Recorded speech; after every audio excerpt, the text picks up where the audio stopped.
Hello, everyone, and welcome to Always Tell Me Dots, a Star Wars Unlimited podcast. I am Marcus, or Faluin, and with me today, as usual, is Magnus, or Dragonfly. Hello, Magnus. Hello. How are you doing today? I'm fine. I am actually quite excited today. We have a fun episode in front of us. We do. I am a little bit tired today because of the adventures in the weekend. But what have you done the last week? SWU related.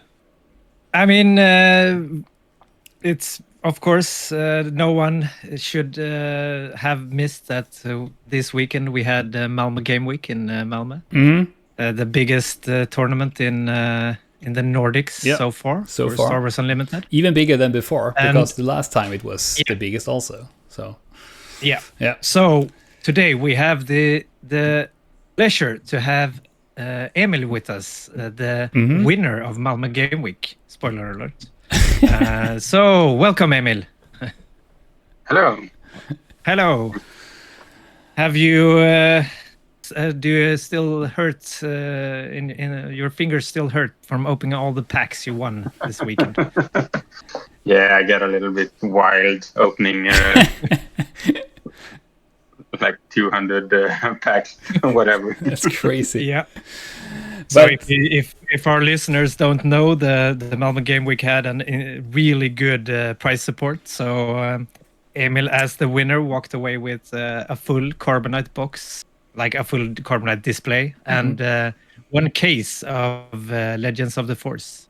So he had some opening to do when he got home yesterday, I guess.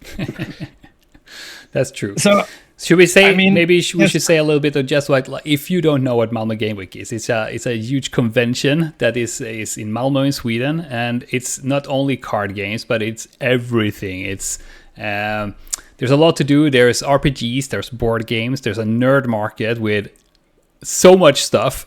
There's I think it's called the Nordic Trading Market or card trading market or something like that. It's a huge venue where trading cards and other stuff are traded. And there's TCGs, of course.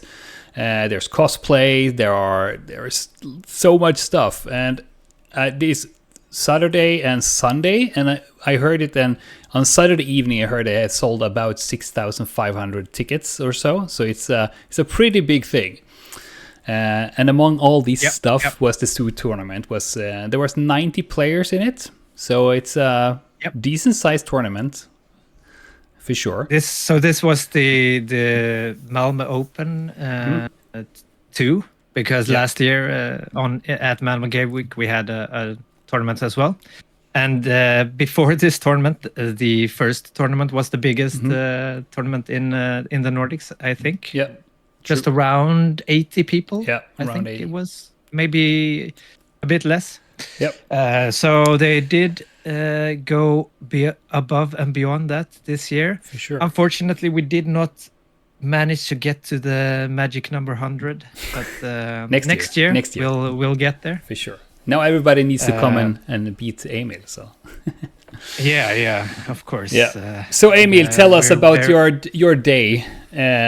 How did it feel coming there? What did you have in your mind? What was your goal? Yeah, I went in there to the tournament hoping to make the top cut, obviously, like you want to do in every tournament. And I brought my Han 2 Blue. I've been playing Han 2 a lot, but I have not been playing the blue one a lot. I've been playing the green one for a while for the PQ in Denmark the other week. But I felt the blue one would be better for the meta. It got a better Quinlan matchup. Get a better toolbox in general than the green one got. Even if the green one got a very popular top end, like Keller and Beck or Yoda, home one. Like if you go home one into Keller and Beck, have more value than any other deck. But coming there, like, it's an open meta. You don't know what you are gonna expect. I prepared a lot for Vader and Han for Tarkin Town, another aggro deck where like you need a bombing run to bring. And over the 11 rounds I played, I didn't play any of the decks where I could bring in a bombing run. Like I prepared for a deck I thought would be popular, and in the end, Quinlan and Boba were the two top dogs, 10 and 8 or 9 out of 90. Yeah. I picked, I think I would have guessed there would be a lot more Bobas, but Quinlan took the most played spot on 10 and 8 Bobas. I would have guessed a lot more Bobas, but it was a very diverse meta. When I looked at the graph, it was like 10 Quinlan, 8 Bobas, and then the next was like 4 or 5. I don't know which leader that was, but then it was like a lot of one-offs as well. Yeah. So that was really fun. Always fun to see a diverse meta, but it makes it a lot harder to choose decks. And I know because, of course, you're local to us, Emil. So we if I got it right, you didn't really choose the deck until maybe like last minute exactly which one you wanted to play. Yeah, like the night before. I put the deck together. Classic. Both digitally and built the deck. I had a green one, I had a Boba deck, and I had Akbar on my mind for a while. He took down a PQ a couple of weeks ago, and I like it a lot, but they had too many bad matchups. Yeah. That's a very cool deck. And I mean, okay, you haven't played Han 2 Blue like recently that much, but I know you've played it a lot before, and you've played a lot of Han 2 Green instead. So I mean, it's not the exact same gameplay, of course, but it's still the Han 2 thing of like playing cheaper units, and it's just as you said, it's a different toolbox for the game. Yeah, I guess. Yeah, like, but you have a lot of 1-to-1. Like the green would play Obi-Wan Kenobi, 3-drop. The blue would play Chirrut, a 4-drop. They're both 3/5, but the Chirrut would be a lot better against Quinlan or aggro deck. Yeah, and I mean, I actually just watched your top 8 game, I think, was on stream against the Thrawn yellow deck. Yeah. And you could see in that game, I think you played Chirrut in probably all of the games. And I mean, the ability to just, because you do play a lot of units with your Han 2 Blue deck, so Chirrut gets like really annoying because so the opponent attacks him and you use the force, then you attack with a force unit, get back the force, so he has to attack with another unit and you use the force, and so on and so on. So it's almost impossible to kill him when you have that many units. You could also see that we watched one of the top 8 games that you played, Emil, and we saw you put out a Chirrut and your opponent made a lot of effort to take him away, and then just the next turn it's like, here's another one. It's like, it's such, and you can see in his face, it's like, oh no, not another one. It's such an annoying unit though. Yeah. So and I think we should go on.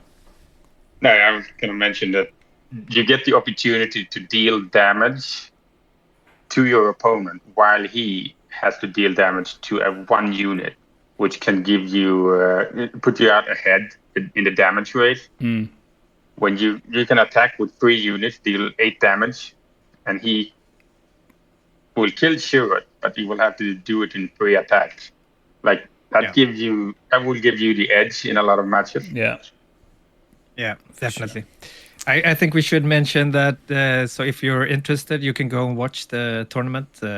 Our friends over at the Nordic Takedown did stream the whole tournament, and so go visit their YouTube. Really good streams. They did an amazing job all weekend with the stream setup. Is really good this time, and a big like thanks to especially Jason, I think, from the Nordic Takedown, because he really took the whole weekend. He didn't play. He just costed the whole weekend, and his voice was a little bit hoarse in the end.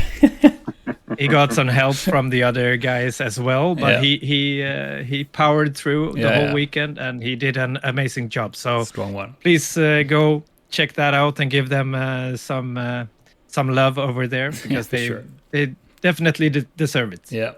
And while I'm going about that, the event was just run perfectly. I'd say the judge team did an amazing job. There was very little problems at all. Everything worked smoothly. All the matches, for me myself, I didn't see anything go wrong at all from that side. So that was really nice to see it as well. That was something I wanted to ask you, Emil, also, because all of us, we played 7 Swiss rounds on Saturday, and the one who came to the top cut, you played on the second day. So how did you experience? How was your experience, like all around the tournament, with all the first 7 Swiss and then the top cut play, and you were on stream twice and so on? How did that feel? All the organization around that, and time wise, was it stressful, or how? What is your experience there? Well, I've done that a lot in my life. I played a lot of card games for like 30 years, and a lot of them have been a 2-day tournament where you will have day 1 where the top 8 usually would do the top cut, and then you play day 2, and usually you would change deck even, which would change completely how you do. And now you could even have a random matchup on day 2. So I've done that a lot, actually. I like the format more than being mentally drained after 8 or 9 rounds and having a top cut after that. In general, I know a PQ will be difficult to change because it's a 1-day event, but like the Galactic Championship or the Regional, they will have a 2-day event, and it's a better format because you don't want to go directly from the open format with all the players right into the top cut when you're mentally drained. Maybe you only have an hour, half an hour for a meal and a drink. So you get a nice sleep in between. Yeah. And a beer in the evening. It also makes it of course it takes more of your time, but it also makes it a very fun weekend when you get to like spend the whole weekend. And like as we did on the Saturday, we went out and had a burger and beers after the tournament to prepare for the Sunday. And I don't think we mentioned, but as we said, there were 90 players, so we did 7 rounds of Swiss, and then it was a top 16 cut to day 2. And that, I think if not all 5 and 2s went to the top 16, I don't know how many went outside. It was like 3 or 4 that didn't make it, I think. Something like that. So you weren't, if you went better than 5 and 2, you were guaranteed, but if you were on 5 and 2, you did have to have some good like tiebreakers as well. And that was not us, Magnus. That was definitely if we so some of you might wonder how we did. I can just quickly tell you, I played my Thrawn ECL deck. Really fun deck. I really like it. I did manage like a few weeks ago top 8 a PQ with it. But this time it wasn't really my day. I started with a draw, and then I lost 2 games. So on round 3, I was already out of the competition to actually make it to day 2. Of course, I love to play the game. So I did play all the rounds, all 7 rounds. And I ended up doing a 3 wins, 3 losses, and 1 draw. So I was right smack in the middle of I think I was 44th or something like that when we ended the day. So I'm quite that's okay. I lost to 2 Quinlans and 1 Sabine, and that's very tough matchups for the deck. So it's not I'm okay with that. So how did you do, Marcus? Even worse. I think that was so far in my quotation mark career in SWU, this was my absolutely worst. I play my Ray with a blue force space you can see that on stream. We actually, when we record this, I just released another, so it's almost that Ray deck, but I had made a little bit of difference in it, and it didn't work at all. So I had one win, which was a bye, and then I had one draw, and then I had rest of them were losses, and it was not even close. I had such a horrible day. The second day, though, we had a best of the rest tournament. That went better for me because there was 6 Swiss matches, and then I went 3-3, but not with Ray, though. Then I did with Luke Datavolt, so the Luke from the JTL with Datavolt. That was better. And the 3 matches I lost there, the 3 matches I lost there was very tight, and I could easily won them. So that was way better. So, but I know we talked a bit about it on the Saturday after the tournament. You weren't super happy of not winning a single game, but I told we talked about it. It's sometimes you just have to put it behind you. So you have bad tournaments and you have better ones. So you really performed a lot better the second day. For sure. Unfortunately, I did not on the best of the rest tournament either. That's fine. But I mean, I did know. I just the world champion was visiting Malmö, and he managed to top 8 the tournament with a very fun deck, Dooku with the blue force base, the 25 base. So after the Saturday, I actually asked to get the list, and I built the deck when I got home, and I played it in the best of the rest. So I couldn't have that much of expectations to do very well with that deck. It was a super fun deck. I love to play Dooku, so that's why I did it. And I felt after the tournament on Saturday, I just wanted a fun deck to play on Sunday. Sure. So I did have a lot of fun, but I went 1-4 and I dropped, and then I went and spent some time with my kids and my wife. They actually came and visited, and we played a lot of games and stuff. Yeah.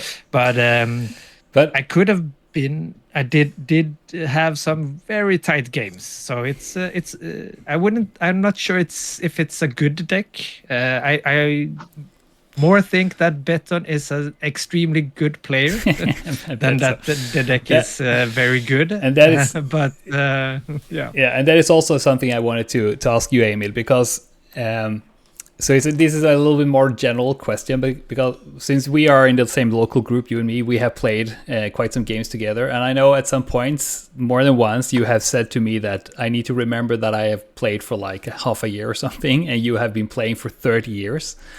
So when you meet a player like in the tournament you did now, can you instantly tell if they are very experienced or if they're very new to it, like I am? Usually, not all the time. I would argue every now and then you have no idea. Like somebody can pick up a game right away, and every now and then someone will tell you outright, I'm new to the game, then you don't have to figure it out. Like we had a guy who made a top cut who played for, I don't know, since May maybe. Oh, wow. Like not longer than that. On Hunt 2 Blue. But they probably the right deck for that. But they probably played another game they before. Understand the game mechanic right away.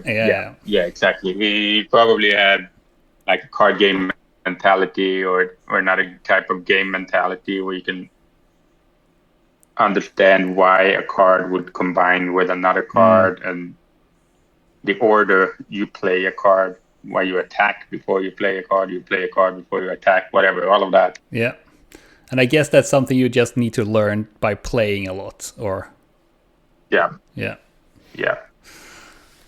It takes time, and a lot of the decisions you take, if you played for like 30 years, you don't think of it. It just comes naturally to you, and you can really focus on what shouldn't I, what to not like mess the matchup up, or like what do I really need to play in this matchup. And you can really focus on the small details.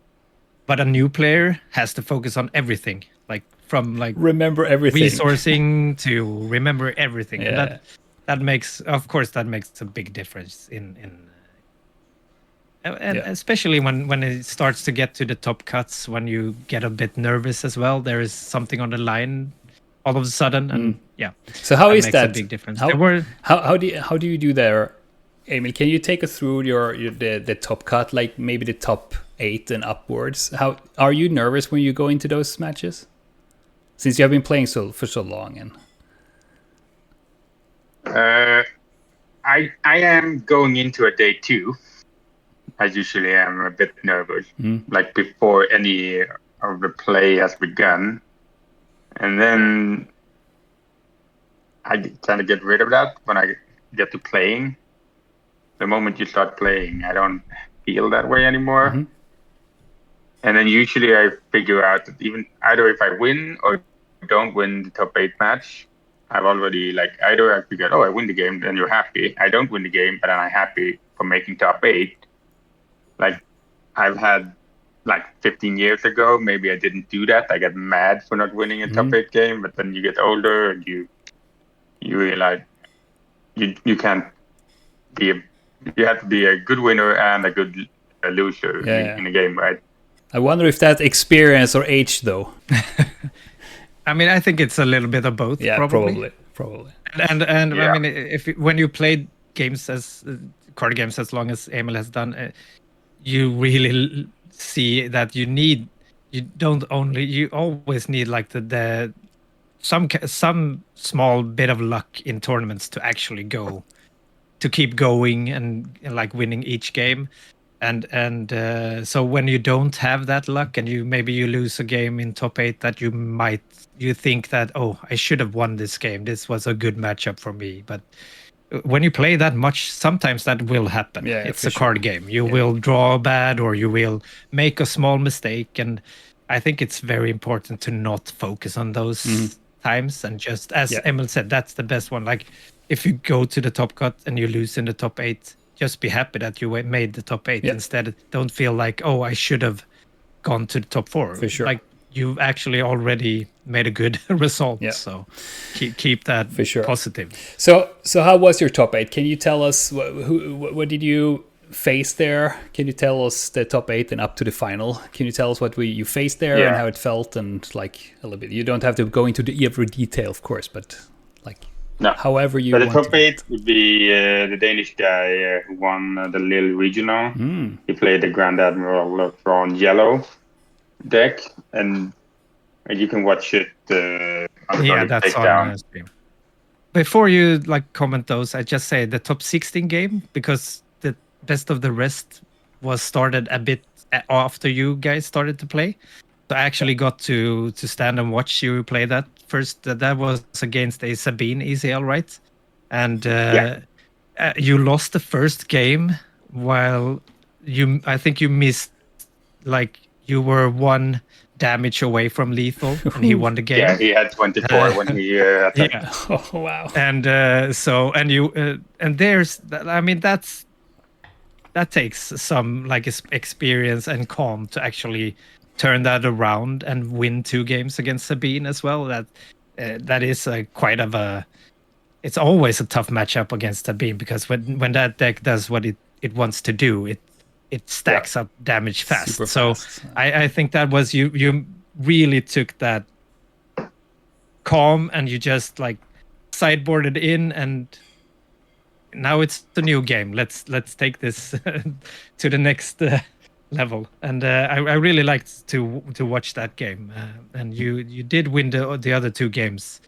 And I believe to be favored in that matchup. On 2 blue, probably a little bit favored. And I did get the cards that make the matchup better for me in game 2 and 3, which is mainly Shirat Imre and probably a little bit of Grogu.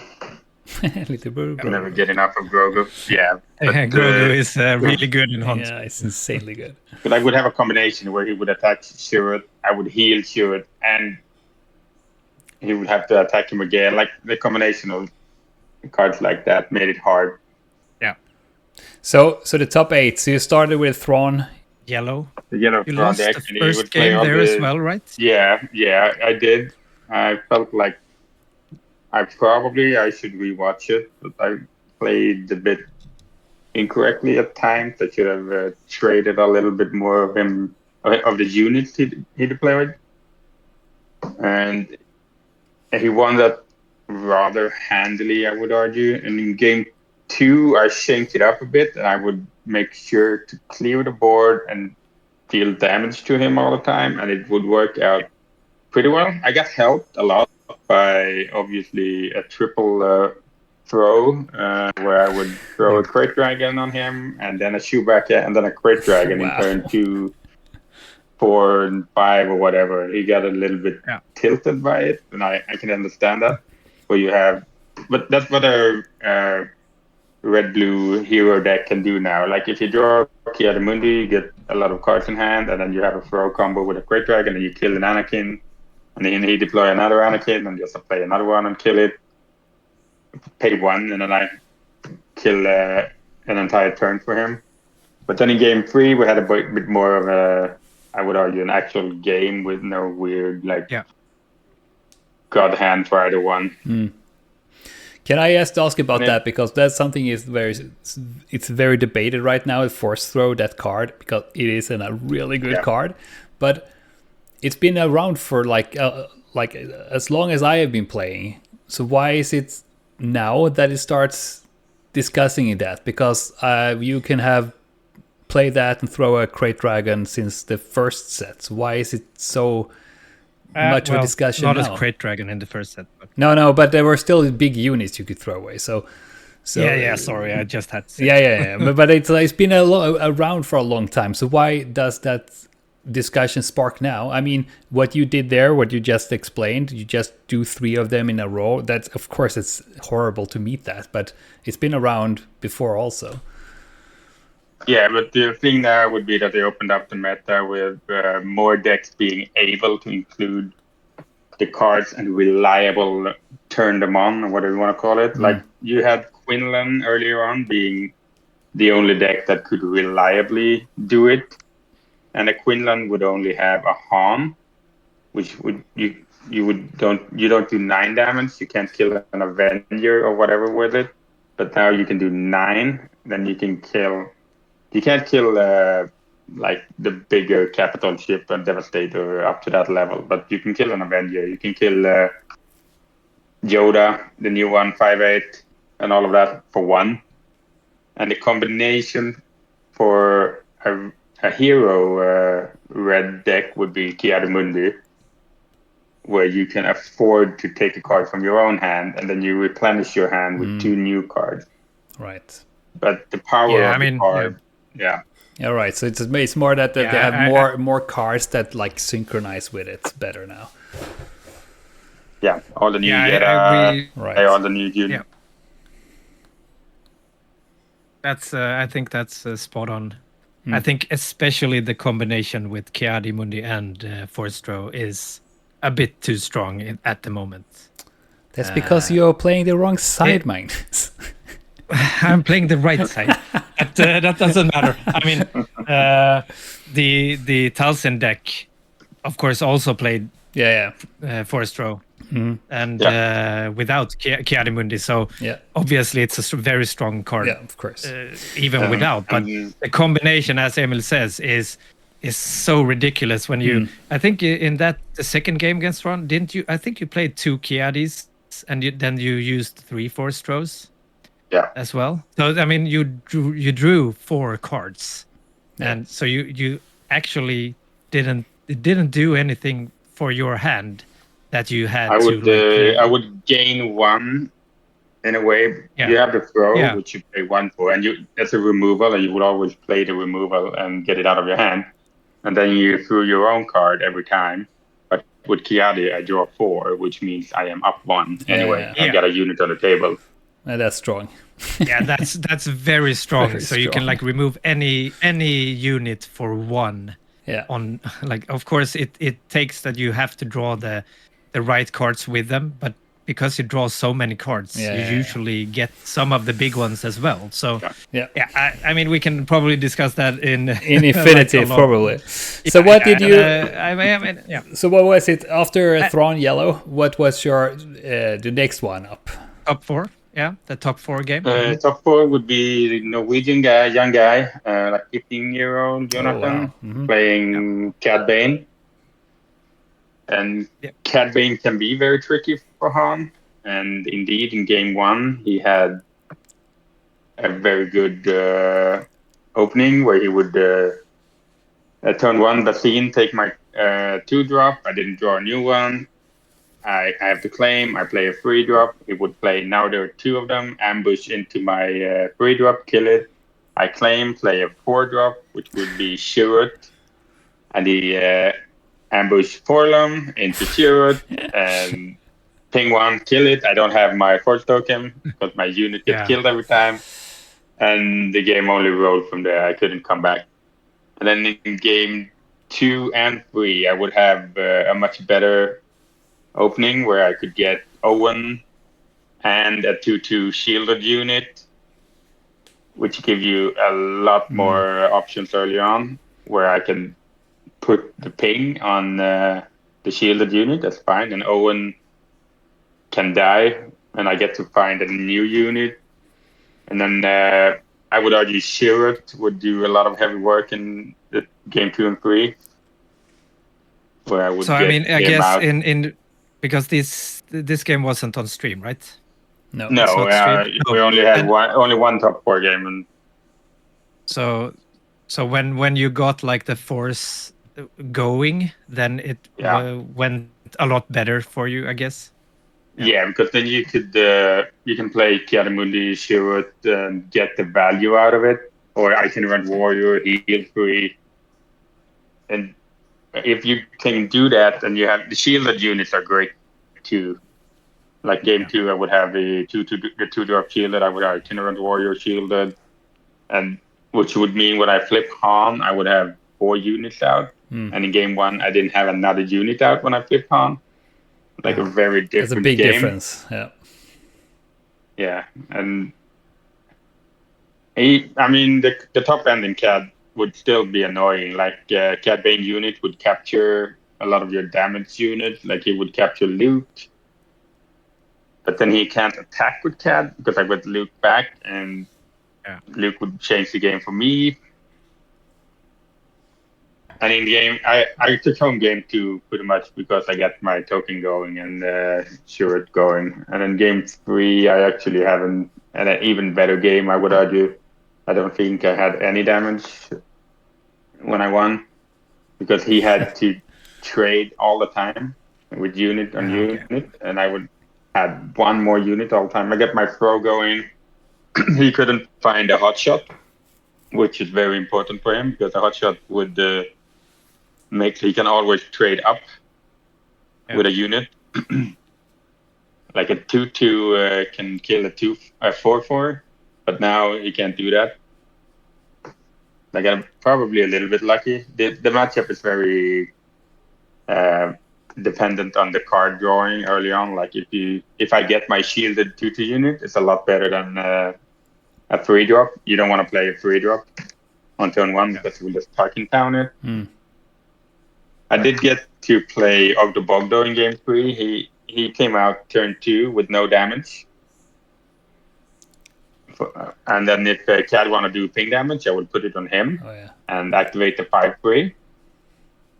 So game 3, he never activated the Cad Bane ping.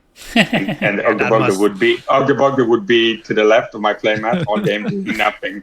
That must be so annoying. Yeah, so if you guys don't know what Ogdo Bogdo do, or Uga Buga as we call him, he's 5/5 or 3, but he can't attack unless he's damaged. So that's a very nice play against Cad because you choose where the Cad ping went. Yeah. So I guess, as you said, you just have him like a token on the side on your playmat. And there's also such a good unit in Han 2, since you can damage him yourself, not against Cad though, but otherwise you can just put him out with a Han action and then use him straight away. Such a good Yeah, and it would take attention away from him. I would play a Grogu, and then Grogu would have been able to put 2 damage on Ogdo, but my opponent would be like, I have to kill Grogu now. Yeah. Which would mean I could let my bigger units alive, keep my bigger units alive. I get an Itinerant Warrior, Kiadamundi, and then I go up to Mace Windu, Luke, Anakin. That actually sounds like Ogdo Bogdo could be a very good sideboard card against Cad if Cad ever gets like to be the top meta deck to become hip again for blue deck. I actually was up against even if it's not that good in your deck. Yeah, I was up against a Hound 2 Blue Force in Odense and a PQ there, and he played out the Ogdo Bogdo, and he had Ezra, the new Ezra unit, and every time he attacks, he gives an experience token to Ogdo, and every time I made any kind of like indirect damage or something, he just put it on Ogdo Bogdo and just put new experience tokens on there, and I had such a hard time to get Ezra away. And every turn he attacked, the Ogdo Bogdo just got bigger. It's like such a crazy combination there. It's an annoying unit if you don't have a good way of taking care of it. For sure. Yeah, it is. But you went 2-1 out of the Cad Bane in top 4 then. Yeah, and then it was time for the final. All of the games. All of the games up to the final was 2-1 wins in the top. Yeah, they were. Yeah. All right. And then in the final, what did you face? Palpatine, the flip version. Flipatine, we call him affectionately. He, I've been playing that quite a lot. The Palpatine blue. Yeah, Chancellor Palpatine blue. Yeah. Yeah, you can play Luke, you can play Avenger, you can play Vader, you can play Anakin. You get a lot of value out of it, but you're reliant on the actual flip of Palpatine, because your hero card will be cheaper on the hero and the villain would be cheaper on the villain side. And if you can keep Palpatine away from flipping for a little while, that would make it difficult for the deck to curve the way you want to curve in the deck. Yeah, and then he don't get like the value of doing damage and healing and drawing cards when he flip Palpatine from side to side. So I guess that was quite a good matchup for you. I just saw. Yeah, it turned out to be pretty favored for me, I would argue, and I thought that going into the matchup, but again, you have to be very careful, because if you get to late game and you haven't done a lot of damage on Palpatine, he will be getting back into the game, getting Avenger, getting Luke, and 2 turns after each other, and dealing damage, get a Clone Trooper out, healing 2, drawing a card. Yeah, and he can also play the super laser blast damage game, and and then Avenger. And then flip and do Luke on the turn after if you play another unit. But so you have to do a lot of early pressure on the deck. And he would have the Grogu, the 2-drop Grogu, to prevent a lot of my pressure early on. But then he would not have applied any pressure on me. Oh. Because he would do no damage with Grogu. It would only prevent me from doing 2 damage every turn. Or later on when I had a Poe, maybe prevent a lot of damage. But he's not going forward with his own game plan. Like, it's only my game plan that he's a little bit holding back. I saw the final on stream today, because that is also on stream on the Nordic Takedown YouTube channel, and you could actually, or in my head at least, I could see in the first game you really prevented him from flip, but in the second game it was a little bit different, because then he started to get it moving a little bit, and it got later into the game you had like 1 million resources in the end. So you could see there that it was a little bit more of a struggle to meet him, because he got all those big units out. So it showed the yeah, but it's kind of weird. But when you're looking at the table, I felt in complete control in game 2, even if there was a lot more going on, because I did all the damage again. He had early on 19 damage, and I know the commentators were like, "Oh, it doesn't matter. 19 would be a lot, but Palpatine would heal it all back, like potentially, but it would take a while. And Han 2 will play 2 or 3 units in a turn, which means he would have to find and evacuate, take them all back into hand, or a similar card, or remove all the cards. And then I will do it again, and then he has to find another one, and I will do it again. It would play an evacuate on me, and I would have 9 cards in hand. Yeah. And I would play 3 units, and he claim, and he has to find another evacuate. So I believe probably a bit uneventful final matchup to watch, because he talked about it, the Danish guy, Sean. Like, he wanted to give it more of a match, but he couldn't. But probably unfavored matchup for him. I think it was a good final, though. It was fun to watch. The final game there as well. I mean, you have done all the damage on base, and your decks were getting quite small in the end of the game because it went very far. So I was starting to see that in the end, like, even if he finds the super laser blast when he needed it at the end there, he almost don't have any cards left in deck. So I wasn't really seeing how he was going to be able to win that game in the end. Part of why I felt in control, but I know the decks were running out. I had another crit dragon that I would be able to play. Yeah, and even if you didn't have that much removal. Even if you ran out of cards in your hand, you got it back because you played Evacuate. You just got all the cards up in your hand again. You can just play them again. So you didn't run out of card as fast, which was kind of nice.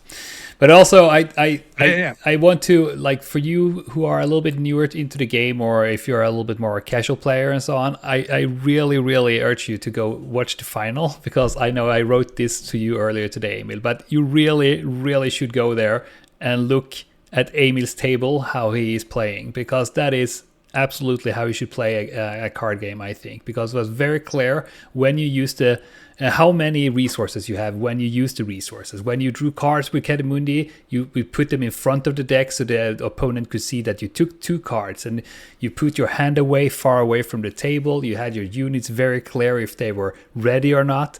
Because sometimes when I play with experienced players, they are very sloppy with the resources and stuff, so I can't see if they have used them or not. And when they draw cards, I have no chance to see because they're so fast.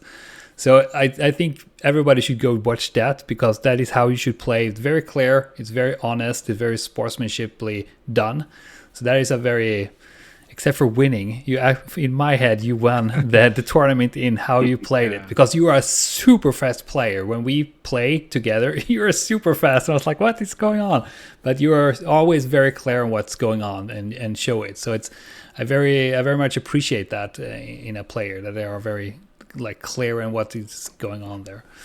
You can also see it on the... thank you. I do try to do that a lot. I don't want to put any shade on your opponent in the final at all, because that was also very clear. But you can see the difference between them, the tables, especially on the resources.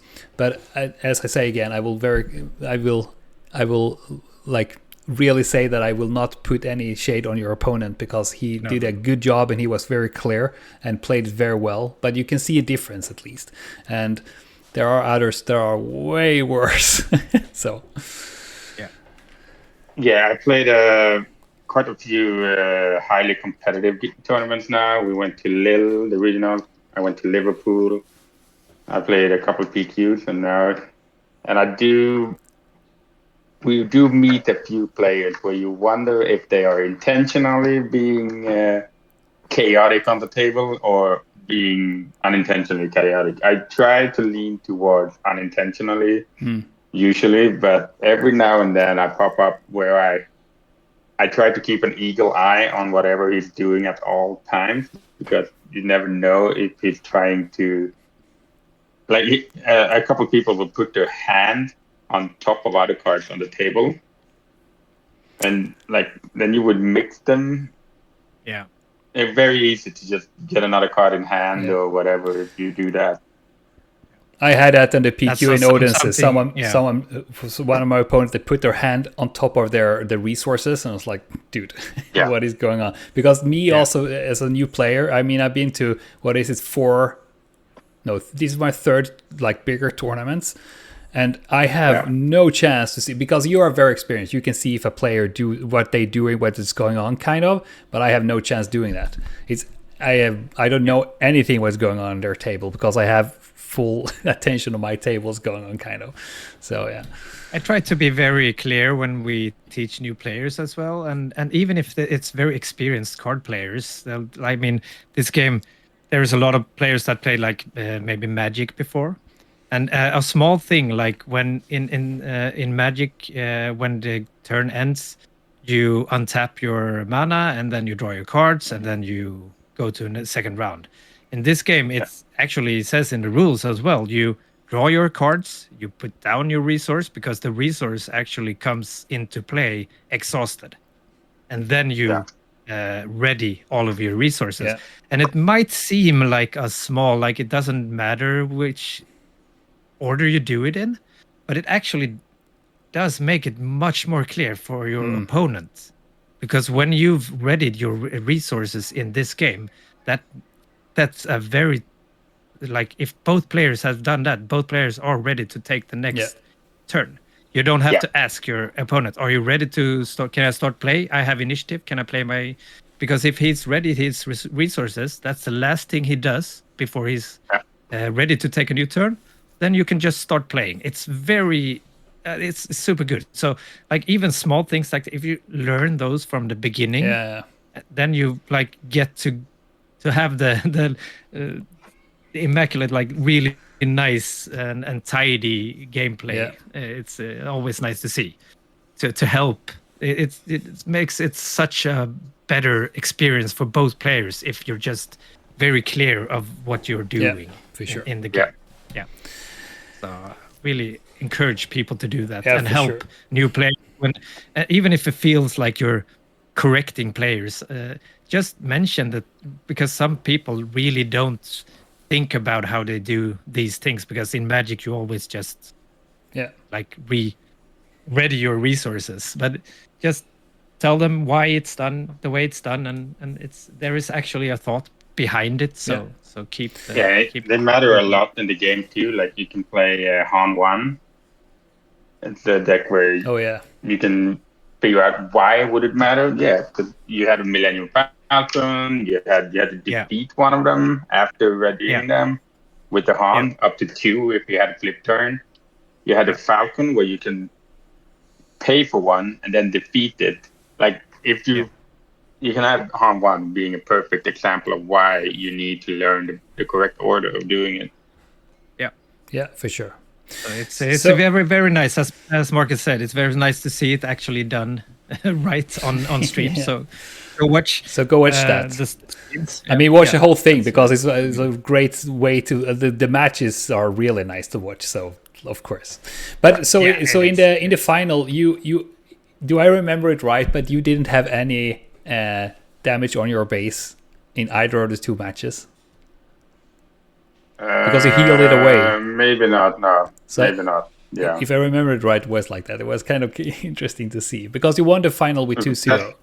Yeah, and I put a lot of pressure on him where he had to trade a unit for a unit. And that means I can do damage and he will kill a unit. And I will play another unit. And he cannot attack me, because then I will attack him and I will be ahead.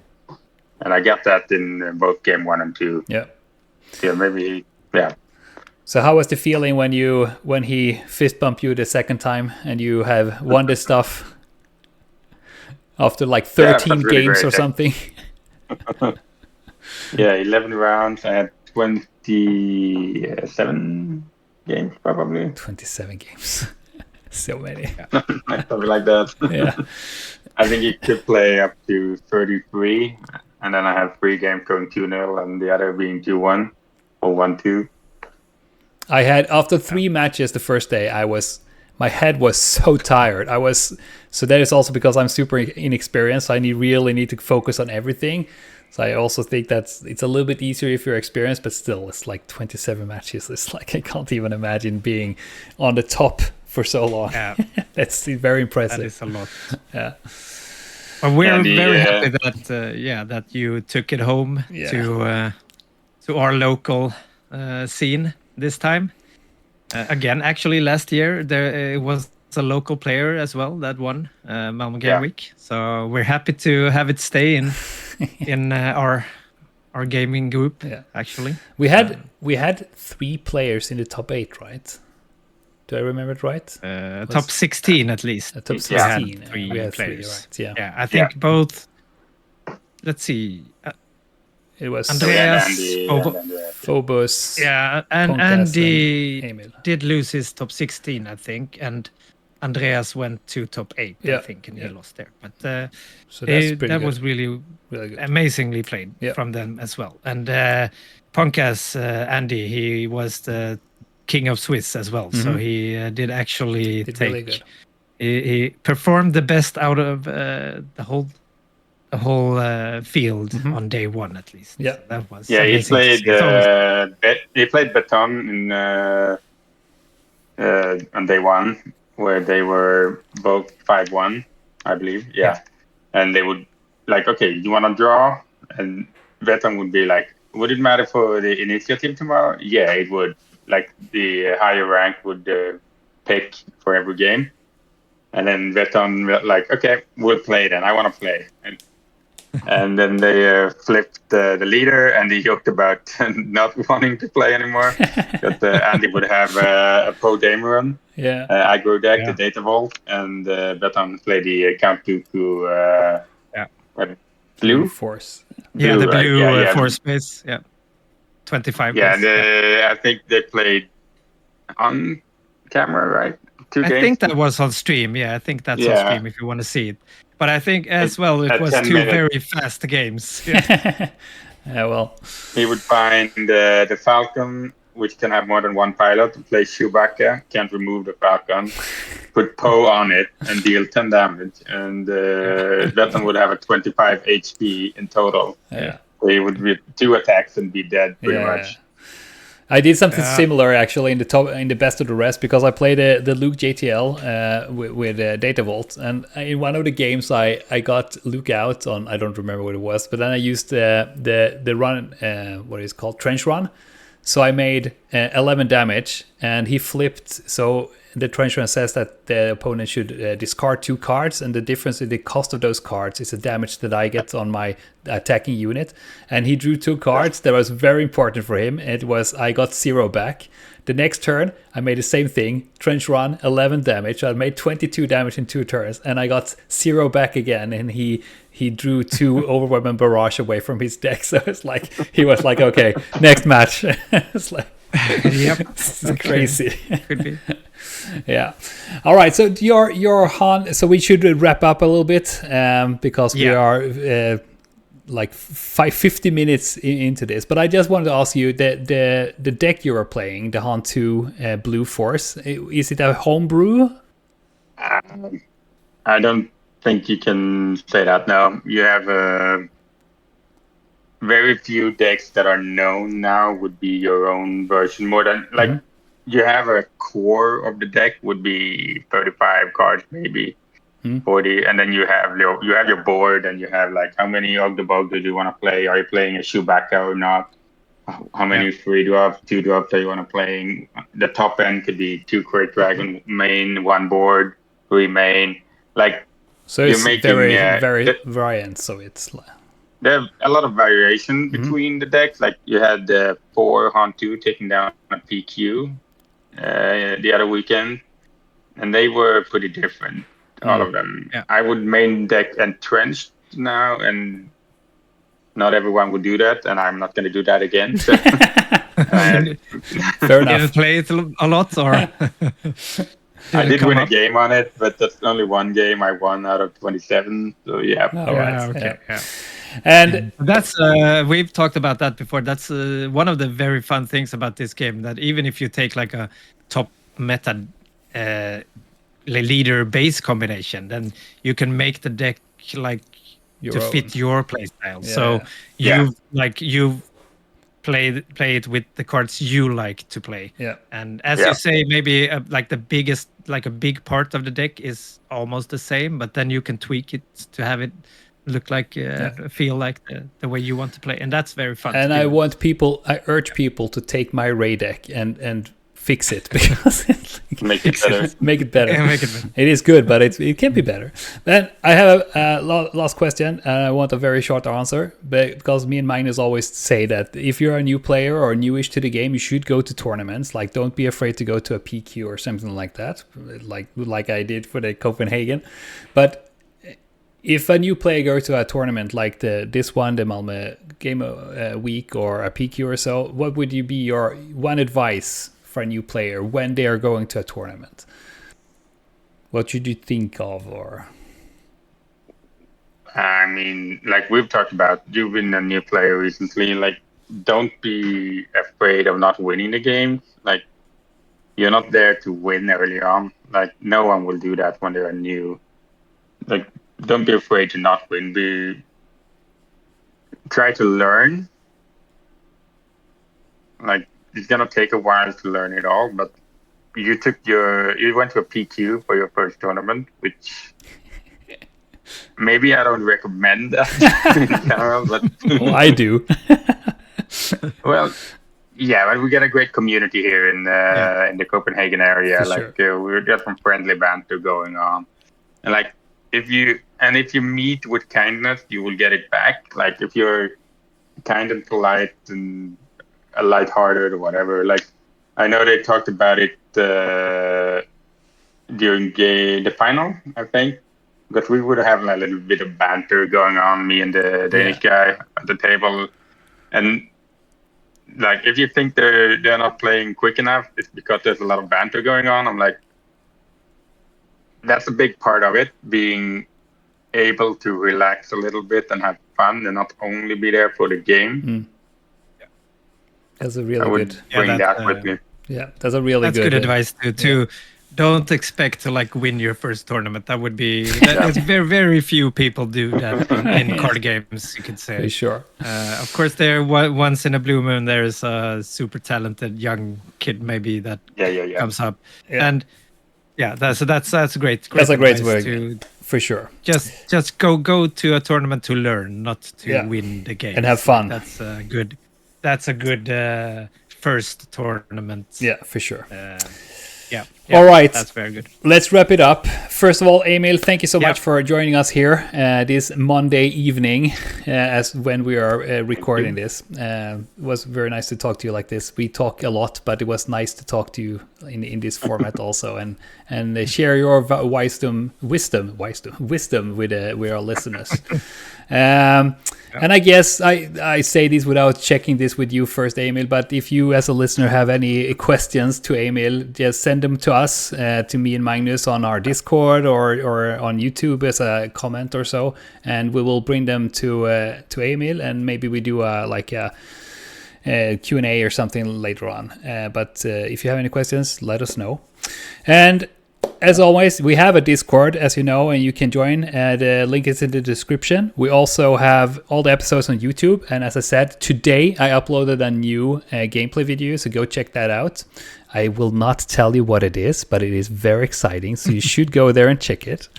And we also have an Instagram and Blue Sky where you can follow us. And you find me as Faluin and Magnus as Dragonfly in both the Swedish and the international Discord. So don't be afraid to interact with us there. We are very, very friendly. We don't bite, and we like to interact with you people. So thank you again, Emil, and thank you everyone for listening, and we'll talk to you soon again. Bye-bye. Bye-bye. Bye.